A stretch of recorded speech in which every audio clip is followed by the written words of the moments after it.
Hi friends, welcome back to my channel. ఈరోజు మీకు ఈ సీరియల్లో ఏం జరిగిందో తెలుసుకోవాలి అనుకుంటున్నారా? అయితే వెంటనే మనం సీరియల్లోకి వెళ్ళిపోదాం. ఇక ప్రేమ అయితే ఇంట్లో తాగి ఇక నర్మద అలాగే వేదవతిలతో విపరీతంగా డాన్స్ చేయిస్తుంది. అలాగే వేదవతి నర్మద కూడా ఇద్దరు ప్రేమ చేస్తున్న డాన్స్కి షాక్ అయిపోతారు. ఇంకా ఇంతలో ఇంట్లో మగవాళ్ళు లేస్తున్నారని తెలిసి వేదవతి రామరాజుని డాన్స్తో మైమర్పించి నిద్రపుచ్చుతుంది. అలాగే నర్మద కూడా ఇక సాగర్ని డాన్స్తో మైమర్పించి నిద్రపుచ్చుతుంది. ఇక ఇక్కడ చూస్తే వలి అయితే అయ్ బాబాయ్, బయట ఏం జరుగుతుందో నాకు అనవసరం, ఎట్టి పరిస్థితుల్లో నేను బయటికి వెళ్ళను, అసలు బయట ఏం జరిగినా నేను చూడను అని చెప్పి ఇక వల్లి గట్టిగా కళ్ళు మూసుకుని పడుకుని ఉంటుంది. ఇక ఇది ఇలా ఉండగా ధీరజ్ అయితే ఇంకా ప్రేమని బలవంతంగా తన గదిలోకి తీసుకెళ్తూ ఉంటే ప్రేమ మాత్రం ధీరజ్ని రేయ్ ఎందుకురా ఆ రోజు నువ్వు నన్ను కిస్ చేయలేదు అని అడుగుతుంటే, ఏయ్ తింగరదానా, ఏం మాట్లాడుతున్నావో అర్థమవుతుందా, ఏంటి నువ్వు అని అనుకుంటూ ఇక ధీరజ్ అయితే బలవంతంగా ప్రేమని తీసుకెళ్లి గదిలో పడేస్తాడు. అలా పడేయడంతో ఇద్దరు కూడా ఒకరి మీద ఒకరు పడిపోతారు. ఇక ప్రేమ అయితే ఆ రోజు నువ్వు నన్ను కిస్ చేయలేదు కదా, కానీ ఈరోజు నేను నిన్ను కిస్ చేస్తాను అని చెప్పి ఇక ప్రేమ అయితే బలవంతంగా ధీరజ్ని ముద్దు పెట్టుకుంటుంది. ఒక్కసారిగా ధీరజ్ ప్రేమ తనని ముద్దు పెట్టేసరికి తనని తాను మైమర్చిపోతాడు. అలాగే ప్రేమ ధీరజ్ని ముద్దు పెట్టుకుని అలాగే నిద్రపోతుంది. ఇక ధీరజ్ అయితే ప్రేమని నిదానంగా బెడ్ మీద పడుకోబెట్టి ఇక తను కూడా నేల చాప్ మీద పడుకొని ఉంటాడు. ఇంకా ఉదయాన్నే ప్రేమ అయితే లేచి ఇల్లంతా దిక్కులు చూస్తుంది. ఇంకా ధీరజ్ అయితే ప్రేమని చూసి భయపడుతూ దూరంగా నిలబడతాడు. ఇంకా ప్రేమ అయితే ధీరజ్ దగ్గరికెళ్ళి, రేయ్ ఏంట్రా నన్నేదో దయాన్ని చూసినట్టు చూస్తున్నావు అని అంటుంటే, అమ్మ తల్లి, రాత్రి నువ్వు చేసిన బేబచ్చానికి నిన్ను చూస్తుంటేనే నాకు భయంగా ఉంది అని చెప్పి ఇంకా ధీరజ్ అయితే ప్రేమ నుంచి తప్పించుకుని బయటికి వెళ్ళిపోతుంటాడు. ఇంతలో నర్మద అలాగే వేదవతి ఇద్దరు కూడా ప్రేమకి చెరవైపు అడ్డంగా నిలబడతారు. ఇంకా ప్రేమ అయితే వాళ్ళిద్దరిని చూసి, అత్తా ఏమైంది అని అడుగుతుంటే, ఇంకేమవుతుంది రత్రా, ఏంటే అంతలా చేశావు అని అంటుంటే ఇక ప్రేమ, ఏమైందత్తా, నేనేం చేశాను, నిన్న ట్రూత్ ఆర్ డేర్ ఆడిన తర్వాత బల్లక్కై ఏదో కూల్ డ్రింక్ ఇచ్చింది, ఆ తర్వాత ఏం జరిగిందో నాకు అస్సలు తెలీదు అని అంటుంటే ఇక నర్మద అయితే, ఏ కూల్ డ్రింక్ తాగితే ఎందుకు అంతలా మత్తుగా ప్రవర్తిస్తావు అని అంటుంటే, అక్క నువ్వేం మాట్లాడుతున్నావో నాకు అస్సలు అర్థం కావట్లేదు, నేను మత్తుగా ప్రవర్తించానా అని అంటుంటే ఇక పక్కన ఉన్న వేదవతి, అవును నిన్ను నువ్వు అచ్చం తాగినోళ్ళు డాన్స్ చేస్తారే అలాగే చేసావు, ఎక్కడ మీ మావయ్య గారు లేచి నీ వాలకం చూస్తారేమో అని చాలా భయపడ్డాను అని చెప్పి ఇక వేదవతి అంటుంటే, నువ్వే కాదు నీతో పాటు మమ్మల్ని కూడా డాన్స్ చేయించో, పాపం రాత్రంతా ధీరజ్ నీతో ఎలా పడ్డాడో ఏంటో అని చెప్పి ఇక నర్మద మాట్లాడుతుంటే ఒక్కసారిగా ప్రేమ కంగారు పడుతూ, అక్క అయితే ధీరజ్ నన్ను చూసి భయపడుతున్నాడంటే ఇదే కారణం అని చెప్పి ఇంకా ప్రేమ అయితే నర్మదని అడుగుతూ ఉంటుంది.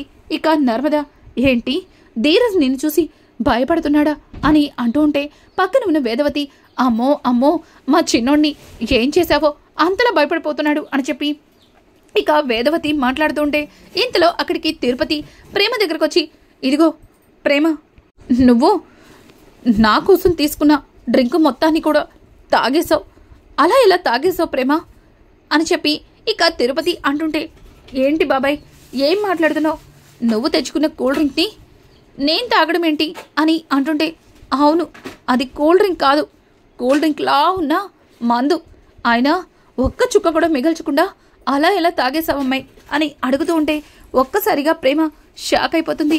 ఇక నర్మద అయితే, ఏంటి ప్రేమ తాగింది మందా అని అడగడంతో, అమ్మో ఈ విషయం ఆయనకి కనుక తెలిస్తే లేనిపోని గొడవలు అని చెప్పి ఇక వేదవతి అయితే ప్రేమతో మాట్లాడుతూ ఉండగా ఇంతలో వల్లి దూరం నుంచి చూస్తుంది. ఇక వల్లిని చూసిన ప్రేమ తొంగి చూడడంతో వల్లి ప్రేమని చూసి భయపడుకుంటూ అక్కడి నుంచి వెళ్ళిపోతుంటే, అక్క ఇక్కడ మనం మాట్లాడుకుందంతా ఆ బల్లక్కై వినేసినట్టుంది అని చెప్పడంతో ఇక నర్మద అయితే, నిజమే మనం మాట్లాడుకుందంతా బల్లక్కై వింటే ఎమ్మటే వెళ్ళి మావయ్య గారితో చెప్పేస్తుంది, అత్తయ్యగారండి మీరే ఏదో ఒకటి చేయాలి అని చెప్పడంతో ఇక వేదవతి అయితే, వలి ఇలా రా అని పిలవడంతో "ఓ, ఓ, నేను రాను" అని చెప్పి ఇక వల్లి అయితే భయపడుతుంటుంది. పక్కన ఉన్న నర్మద అదేంటత్తయ్య అంతలా భయపడుతుంది, ఏం జరుగుతుంది అని అంటుంటే ఇక వేదవతి ఏయ్ రమణనా అని గట్టిగా అరవడంతో ఇంకా వల్లి అయితే వాళ్ళ దగ్గరకైతే వస్తుంది. ఒక్కసారిగా వల్లి ప్రేమని చూసి భయపడుతూ ఇంకా వేదవతి వెనుక దాక్కుని ఉంటుంది. ప్రేమ ఏంటిది నన్ను చూసి ఇంతలా భయపడుతుంది, కొంపతీసి దీనికి కూడా నా స్టైల్లో వార్నింగ్ ఇచ్చానా ఏంటి అని అనుకుంటూ ప్రేమ అయితే బలకాయ్ అని అంటుంటే నీకు దండం పెడతాను, నేనేం చేయలేదు, నా వల్ల కాదు రత్రా, నువ్వు పెట్టిన కండిషన్స్ అన్నీ చేశాను కదా, మరి ఇప్పుడు కూడా నన్ను అట్లా పిలుస్తున్నావేంటి, నువ్వు అలా పిలుస్తుంటే నా గుండెల్లో రైలు పరిగెడుతున్నాయి అని చెప్పి ఇక వల్లి అయితే గజగజ వణుకుతుంది. ఇక వల్లి అలా వణకడంతో వేదవతి అలాగే నర్మద ఇద్దరు కూడా ఒకరినొకరు చూసుకుంటారు. ఇక ప్రేమ నర్మద ఇద్దరు ఆఫే కొట్టుకుంటారు. ఇక వల్లి అయితే ఏంటి ఏం జరుగుతుంది ఇక్కడ అని అంటుంటే ఏం లేదు, రాత్రి జరిగిన దాని గురించి నువ్వు మావయ్య గారితో అని అంటుంటే అయ్య బాబాయ్ నేను ఎవరితో చెప్తాను, ఎవరితో చెప్పను, అయినా రాత్రి ఏం జరిగింది, ఏం జరగలేదు కదా చెప్పడానికి అని చెప్పి ఇక వల్లి అయితే మాట మారుస్తూ ఉంటుంది. వల్లి మాటలకి ఇక వల్లి అలా చెప్పుకుంటూ అక్కడి నుంచి వెళ్ళిపోతుంది. ఇక వేదవతి అమ్మో ఈ అమ్మాయి వెళ్ళి మీ మావయ్య గారితో చెప్పేస్తుందేమో అని భయపడుతుంటే ప్రేమ అత్తయ్య చచ్చినా చెప్పదు, దానికి మామూలుగా లేదులే అని అంటుంటే ఇదిగో అమ్మాయి ఏంటది అది ఇదని, ఎంతైనా తన ఇంటికి పెద్ద కోళ్ళు అర్థమవుతుందా అని చెప్పి ఇక వేదవతి అయితే ప్రేమతో చెప్పుకుని అక్కడి నుంచి వెళ్ళిపోతుంది. ఇక ప్రేమ అయితే ధీరజ్ కోసం ఇల్లంతా వెతుకుతుంది. ధీరజ్ అయితే ప్రేమని తప్పించుకుని తిరుగుతూ ఉంటే ప్రేమ ధీరజ్కి అడ్డంగా నుంచుని ఏంటి ధీరజ్ నన్ను తప్పించుకుని తిరుగుతున్నావు, అయినా నేను ఏం చేశాను అని చెప్పి ఇక ప్రేమ అడుగుతుంటే ఏంటి ఏం చేసావా, ఏం చేయలేదని అడుగు, రాత్రా ఏం చేయకూడదు అన్నీ చేసేసావు, ఏం చేయలేదు అని చెప్పవే అన్నీ చేసావు, అమ్మో అమ్మో అమ్మో అసలు నువ్వు ఆడపిల్లవేనా, అలా తాగుతున్నావేంటే, ఎక్కడ నేర్చుకున్నావి ఈ మందలవాటు అని చెప్పి ఇక ధీరజ్ అయితే ప్రేమని అడుగుతూ ఉంటే ప్రేమ నేను మందు తాగడం ఏంటి, అది మందని నాకు కూడా తెలీదు, బలక్కై కూల్ డ్రింక్ అని ఇచ్చింది తాగేశాను, కానీ తిరుపతి బాబాయ్ అందులో మందు కలుపుకున్నాడని నాకు అస్సలు తెలీదు అని చెప్పి ఇక ప్రేమ మాట్లాడుతుంటే ప్రేమ మంటలకి ధీరజ్ సరేలే తాగితే తాగావు అని ఈ విషయం నాన్నకి తెలియకుండా చూసుకోవాలి అని మాట్లాడుకుంటూ ఉండగా ఇంతలో పోలీసులు అయితే వచ్చి ధీరజ్ ధీరజ్ అని గట్టిగా పిలుస్తారు. ఒక్కసారిగా ధీరజ్ అయితే ఎవరు నన్ను అలా పిలుస్తున్నారు అని బయటికి వెళ్ళి చూసేసరికి అక్కడ పోలీసులు అయితే కనిపిస్తారు. ఇక పోలీసుని చూసిన ధీరజ్ మీరు ఇలా వచ్చారు అని అంటుంటే ఇక ఇన్స్పెక్టర్ అయితే చూడు ధీరజ్ నిన్ను అరెస్ట్ చేస్తున్నాం అని చెప్పడంతో ఒక్కసారిగా ధీరజ్ షాక్ అయిపోతాడు. ఏంటి నన్ను అరెస్ట్ చేస్తున్నారా, ఎందుకు అని అడగడంతో ఇక శోభా వాళ్ళ నాన్న నువ్వు నా కూతుర్ని కిడ్నాప్ చేశావు కాబట్టి, ఒరేయ్ నీచుడా మంచివాడిగా వచ్చి నా కూతుర్ని కిడ్నాప్ చేసావు కదరా, నీ వల్ల నా కూతురుతో మాట్లాడి 2 రోజులయ్యింది అని చెప్పి ఇక శోభా వాళ్ళ నాన్న ధీరజ్ని నిలదీస్తూ ఉంటే ఒక్కసారిగా ధీరజ్ సార్ ఏం మాట్లాడుతున్నారు, నేను మీ అమ్మాయిని కిడ్నాప్ చేయడమేంటి, అసలు మీరేం చెప్తున్నారో నాకు అర్థం కావట్లేదు అని అంటుంటే రేయ్ మంచివాళ్లాగా మాట్లాడుతూ ఇలాగే ఆ రోజు నన్ను మోసం చేశావు, అయినా డ్రైవర్గా నీలాంటి వాళ్ళని ఉద్యోగంలో తీసుకోవడం ఏంటి అని చెప్పి ఇక అలా క్యాబ్ ఏజెన్సీ ఓనర్ని తిడుతూ ఉంటే అతను చూడు ధీరజ్ నువ్వేదో రామరాజు లాంటి పెద్ద మనిషి కొడుకు అని నిన్ను నమ్మి ఈ జాబ్లోకి తీసుకున్నాను, కానీ నువ్వు నాకు ఇంత పెద్ద ప్రాబ్లాన్ని తెచ్చిపెడతావని అస్సలు అనుకోలేదు అని అంటుంటే ఇక ధీరజ్ సార్ నేను ఏ తప్పు చేయలేదు సార్, నిజంగా నాకేం తెలీదు, ఆ రోజు వాళ్ళ ట్రిప్ క్యాన్సిల్ అయిందని ఆ అమ్మాయిని వాళ్ళ వీధి చివరి డ్రాప్ చేశాను అని అంటుంటే ఏంటి ఏం మాట్లాడుతున్నావు, నువ్వు నా కూతుర్ని వీధి చివర డ్రాప్ చేసావా, రేయ్ ఎందుకురా మళ్ళీ ఇట్లాంటి పచ్చి అబద్ధాలు ఆడుతున్నావు, అయినా నా కూతురు ఇంటి ముందే కదరా ఎక్కింది, మరి నువ్వు నా కూతుర్ని ఇంటి దగ్గర డ్రాప్ చేయకుండా మా వీధి చివరి డ్రాప్ చేయడం ఏంట్రా అని అంటుంటే ఇక ధీరజ్ అయితే చూడండి సార్ ఆ రోజు ఆ ట్రిప్ క్యాన్సిల్ అయ్యి తను ఇంటికి వెళ్ళిపోతాను అనింది. పైగా తను ఒక్కతే అయ్యింది. మీరు ఒక్కదానివే ఎందుకు వచ్చావని తనని అడుగుతారన్న ఉద్దేశంతో తను వీధి చివరి దింపమంటే దింపాను. పైగా ఆ రోజు తన దగ్గర నేను డబ్బులు కూడా తీసుకోలేదు అని అంటుంటే, చూసారా ఇన్స్పెక్టర్, వీడు డబ్బులు కూడా తీసుకోలేదట. అసలు వీడు ఎంత మోసగాడో అర్థమవుతుందా? నాకు అందుకే వీడి మీద డౌట్ వచ్చి వీడి పేరు అడ్రస్ తీసుకున్నాను. ముందు వీడిని అరెస్ట్ చేయండి, నా కూతురు ఎక్కడుందో తెలుసుకోండి, నా కూతురుతో మాట్లాడి 2 రోజులైంది అని చెప్పి ఇక అతనైతే బోరున ఏడుస్తూ ఉంటాడు. ఇంతలో ఇంట్లో వాళ్ళందరూ అక్కడికి వచ్చి ఏమైంది ఏమైంది అని అడగడంతో ఇక పోలీసులందరూ కలిసి, పోలీసులైతే వీడు ఒక అమ్మాయిని కిడ్నాప్ చేశాడు, ఇది మిస్సింగ్ కేస్ అని చెప్పడంతో ఇక ఇంతలో రామరాజు అయితే వస్తాడు. ఏం మాట్లాడుతున్నారు, మిస్సింగ్ కేస్ ఏంటి అని అంటుంటే ఇక ఇన్స్పెక్టర్, చూడండి రామరాజు గారు, మీ ఇంటికి ఇలా రావడం నిజంగా చాలా బాధాకరంగా ఉంది. కానీ మీ అబ్బాయి వల్ల రావాల్సి వచ్చింది. మీ అబ్బాయి ఇదిగో వీళ్ళ అమ్మాయిని కిడ్నాప్ చేశాడని ఇతను కంప్లైంట్ ఇచ్చాడు, ఇది మిస్సింగ్ కేస్ అని చెప్పడంతో ఒక్కసారిగా రామరాజు, ఏం మాట్లాడుతున్నారు, నా కొడుకు అమ్మాయిని కిడ్నాప్ చేయడం ఏంటి అని అంటుంటే, అవును వీడే నా కూతుర్ని కిడ్నాప్ చేశాడు. ఆ రోజు నా కూతురు అన్నవరం వెళ్తానికి వీడే కారుతో వచ్చాడు. వీడి కారులోనే నా కూతురు అన్నవరం అని బయలుదేరింది. ఆ తర్వాత నా కూతురి మొబైల్ పనిచేయట్లేదు, అలాగే నా కూతురు ఎక్కడుందో కూడా తెలియట్లేదు. వాళ్ళ స్నేహితులను అడిగితే ట్రిప్ క్యాన్సిల్ అయిందని చెప్పారు.